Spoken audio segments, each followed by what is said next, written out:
మా గవర్నమెంట్ ఎంప్లాయీస్కి, అలాగే మీడియాలో పనిచేస్తున్న వాళ్ళకి, వివిధ వర్గానికి చెందిన వాళ్ళకి అవన్నీ ఏర్పాటు చేస్తున్నట్టుగా మా దృష్టిలో వస్తున్నాయి.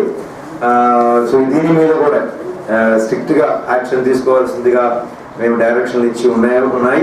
నా రిక్వెస్ట్ మీ అందరికీ కూడా ఇలాంటిది ప్రచారం చేయాలి. మీడియాలో ఒకటి నేను కొద్దిగా గమనిస్తున్నది ఏంటంటే, మేము ఏదైతే కొద్ది విషయాలు ఖచ్చితంగా చేయకూడదు, డూస్ అండ్ డోంట్స్ అని చెప్పి ప్రచారం చేస్తున్నాము, అది మీడియాలో అంత ప్రాధాన్యత మీరు ఇచ్చి దాన్ని ప్రచురించడం లేదు అనే ఒక భావన నాకుంది.